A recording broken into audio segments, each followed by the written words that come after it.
Hello everyone, welcome in Power Plant Engineering as the elective of 5th semester Mechanical Engineering. Subject code as a 22566. Practical number 11, maintain condenser, economizer etc. components of steam power plant. Prepared by Mrs. Amruta Mundale, lecturer in Mechanical Engineering Department, NIT Polytechnic, Nagpur. Department of Mechanical Engineering has a following vision and mission. You just read the vision and mission of this slide of our department. Learning outcomes. After completion of this practical video, you are able to maintain condenser, economizer and different components using steam power plant. तो आप steam power plant में जितने भी component use करोगे, boiler, condenser, economiser, then turbines, उसको आपको understand होगा और मेंटेन करने की कैपेसिटी है. Program outcomes will be mapped by this practical video lecture as PO1 to PO7 and PSO1 to PSO3. तो आइए डिस्कस करते हैं स्टीम पावर प्लांट क्या है, जिसका शॉर्ट फॉर्म हमने देखा SPP.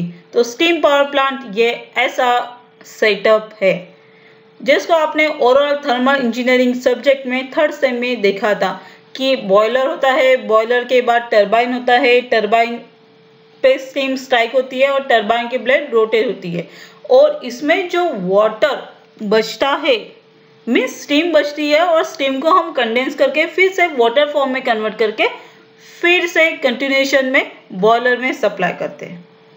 That's animation is shown in this diagram and it consist all the elements of steam power plant. This steam power plant also called as a thermal power plant.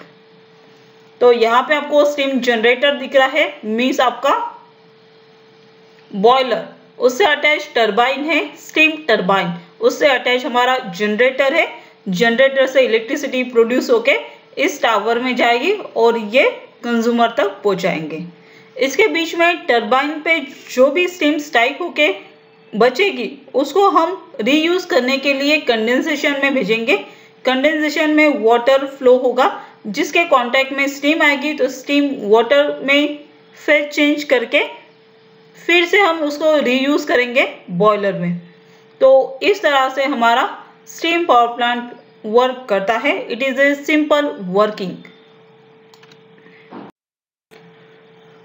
So let us discuss layout of steam power plant. Steam power plant तो हमने देख लिया कि boiler होता है, boiler से आपका turbine होता है, टरबाइन के बाद जनरेटर होता है, टरबाइन का जो रिटर्न आता है वो कंडेंसर में जाता है और कंडेंसर का जो रिटर्न आता है वो बॉयलर में जाता है. ऐसे ही हमारी प्रोसेस चलती रहती है. तो अगर हम लेआउट के बारे में बोलते हैं तो इसमें बहुत सारे डिफरेंट कंपोनेंट्स आते हैं. जैसे कि बॉयलर है तो बॉयलर के अंदर क्या आएगा, बॉयलर में लगता है कोल प्लांट. जैसे कि कोल आता है, कोल का स्टोरेज है कंबशन के लिए. जैसे कि ये फर्स्ट रेड जोन आपको दिख रहा है, तो coal storage and coal handling plant ये बॉयलर के लिए होता है कंबशन प्रोसेस के लिए. इस कंबशन के बाद जो ऐश जनरेट होती है इसको भी हम एक प्लांट के थ्रू, ऐश हैंडलिंग प्लांट के थ्रू स्टोर और रिसर्कुलेट करते हैं. तो ash handling plant is one of the component. Then coal handling plant is one of the component of this steam power plant. तो all elements are come in layout of steam power plant and this is a type of layout. Its consist all the components of steam power plant in detail. Then boiler में efficiency बढ़ाने के लिए air preheater, economiser, super heater, ये सारी चीज़ें होती है. जो भी हाई प्रेशर बॉयलर यूज़ करते हैं उसमें ये सारे इनबिल्ट प्रोसेस होती है. तो ये हमारा सेकंड कंपोनेंट है जिसमें स्टीम जनरेशन होगा बॉयलर में बाय दिस प्रोसेस. और यहाँ से जो सुपर हीटेड स्टीम रहेगी वो डायरेक्टली जाएगी टरबाइन पे. टरबाइन की ब्लेड रोटेट होती है तो साथ में जनरेटर शाफ्ट रोटेट होना स्टार्ट होता है और यहाँ पे हमको मिलती है इलेक्ट्रिसिटी जिसे हम कंज्यूमर तक पहुँचाते हैं, उसका यूटिलाइज करते हैं.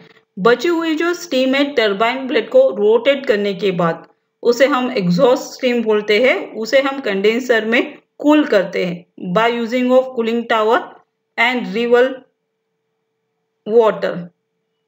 तो यहाँ पे वाटर का कूल वाटर का सर्कुलेट होता है, तो यहाँ से स्टीम जो आती है कंडेंसर में वो कूल होके स्टीम का वाटर फॉर्म में कन्वर्ट होता है। टेम्परेचर थोड़ा कम होता है पर कन्वर्शन ऑफ फेज होता है स्टीम टू वाटर। देन ये जो हमने वाटर स्टीम को वाटर में कन्वर्ट किया, इसको हम फिर से बॉयलर में रिसर्कुलेट करेंगे with the help of economiser.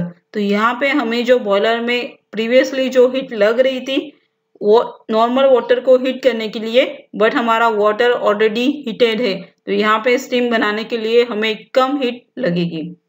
That is all the elements of layout of steam power plant. तो इस कंपोनेंट के बारे में और इसमें छोटे छोटे जो साइकिल्स होती है जैसे cooling cycle, power generation cycle, coal handling plant, ash handling plant, इस प्लांट के बारे में हम वन बाय वन डिस्कस करेंगे। तो आइए देखते हैं इसी के बारे में। So components of steam power plant, अभी आपने लेआउट देखा, लेआउट में आपको जो major components steam power plant के अंदर दिखे उसको आपको components of steam power plant में मेंशन करना है। Like that coal handling plant, अभी हमने डिस्कस किया कि कोल हैंडलिंग में कोल का स्टोरेज से लेके अपलोडिंग से लेके सारी चीजें, इस कोल हैंडलिंग प्लांट को हम नेक्स्ट लेक्चर में डिटेल में पढ़ने वाले। नेक्स्ट है हमारा air and dust handling system, जो ऐश जनरेट होगा उसको हम किस तरह से प्रिवेंट करेंगे, रीयूज करेंगे, इस सब का जो साइकिल रहेगा वो air and dust handling system रहेगा। Draft, high pressure boiler, prime mover, condenser and cooling tower, feed water purification plant, different components used as economizer, superheater, feed heater, etc. to increase thermal efficiency of the plant.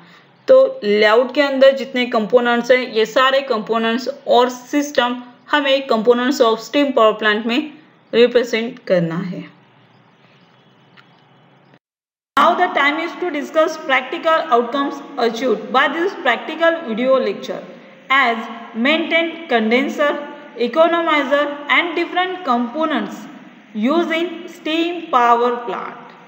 Program outcomes achieved by this practical video lecture as PO1, PO5, PO6 and PO7 are the maps by this practical video lecture.